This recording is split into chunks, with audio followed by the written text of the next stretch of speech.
തിരച്ചിൽ ആരംഭിച്ച് ഏതാണ്ട് 1.25 മണിക്കൂർ പിന്നിട്ടിരിക്കുന്നു പൂജ.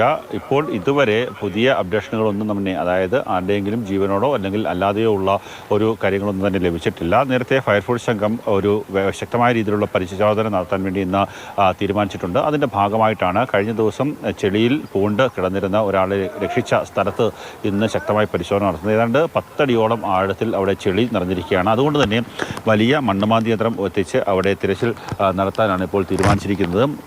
ഇന്ന് ഇവിടേക്ക് എത്തുന്ന, മുണ്ടക്കയിലേക്ക് എത്തുന്ന VIP എന്ന് പറയുന്നത് കേന്ദ്ര സഹമന്ത്രി സുരേഷ് ഗോപിയാണ്. അദ്ദേഹം ഇങ്ങോട്ടുള്ള യാത്രയിലാണ്. കമൽ ഇപ്പോൾ നിൽക്കുന്ന ചൂരൽമലയിൽ നിന്ന് വേലിപ്പാലം വഴിയാണ് അദ്ദേഹം ഈ മുണ്ടക്കയിലേക്ക് എത്തുക. അവിടെ എത്തി ഈ മുണ്ടക്കൈ പ്രദേശത്ത് തകർന്ന് തരിപ്പണമായി കിടക്കുന്ന ആ പ്രദേശത്തിൻ്റെ ഒരു അവസ്ഥ അദ്ദേഹം നേരിട്ട് കാണും. അവിടുത്തെ എത്ര ഭീകരമായിട്ടുള്ള ഒരു സ്ഥിതിവിശേഷമാണ് ഇപ്പോൾ നിലകൊള്ളുന്നതെന്നുള്ള അവസ്ഥ കേന്ദ്രമന്ത്രി നേരിട്ട് കാണും. അതിനുശേഷമായിരിക്കും ഇത് സംബന്ധിച്ച് മാധ്യമങ്ങളോട് പ്രതികരണം ഉണ്ടാവുക.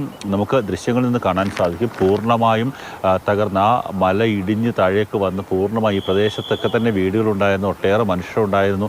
അവരെയൊക്കെ തന്നെ മണ്ണ് മൂടി മുന്നോട്ട് കൊണ്ടുപോയൊരവസ്ഥയാണ്. ആ മണ്ണിനടിയിലൊക്കെ തന്നെ മനുഷ്യരുണ്ടോ എന്നുള്ളത് തന്നെയാണ് സംശയം. അതിൻ്റെ അടിസ്ഥാനത്തിൽ കൂടിയാണ് ഡൽഹിയിൽ നിന്ന് സൈന്യം ഉപയോഗിക്കുന്ന അത്യാധുനിക റഡാർ സംവിധാനം എത്തിച്ച ഇവിടെ പരിശോധന നടത്തിക്കൊണ്ടിരിക്കുന്നത്.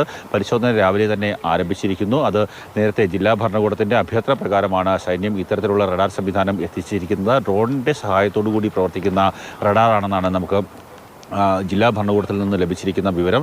അതുപയോഗിച്ചുള്ള പരിശോധന, അതായത് 100 മീറ്റർ ആഴത്തിൽ വരെ മനുഷ്യ സാന്നിധ്യമുണ്ടോ അല്ലെങ്കിൽ മനുഷ്യ ശരീരഭാഗങ്ങളുണ്ടോ എന്നുള്ള പരിശോധനയിൽ കണ്ടെത്താൻ സാധിക്കുന്ന ഒരു ഉപകരണമാണ്. ആ ഉപകരണത്തിൻ്റെ ലൂടെയുള്ള പരിശോധന ഇപ്പോൾ ശക്തമാക്കിയിരിക്കുന്നു. അതിലൂടെ ഇന്ന് കൂടുതൽ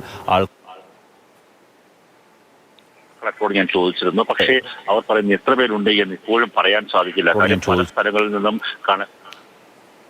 പല തോട്ടങ്ങളിലും പാടികളുണ്ടായിരുന്നു, ലയങ്ങളുണ്ടായിരുന്നു. അവിടെയൊക്കെയുള്ള ആൾക്കാരുടെ കണക്കുകൾ ഉണ്ടോ എന്ന് പോലും സംശയമാണ്. കാര്യം ഇതര സംസ്ഥാനത്തു നിന്നുള്ള തൊഴിലാളികളായിട്ടുള്ള ആൾക്കാരൊക്കെ തന്നെ അവിടെ തൊഴിലെടുക്കുന്നുണ്ടായിരുന്നു. അവരുടെയൊക്കെ വിവരങ്ങൾ ഈ ലയങ്ങളിൽ നിന്നും പാടികളിൽ നിന്നും ഒക്കെ തന്നെ ലഭിക്കേണ്ടതുണ്ട്. അങ്ങനെയൊക്കെയുള്ള വിവരങ്ങൾ ലഭിച്ചെങ്കിൽ മാത്രമായിരിക്കും അത് സംബന്ധിച്ചൊരു കണക്ക് എടുപ്പ് പൂർത്തിയാകുക. ഇന്നലെ വൈകിട്ട്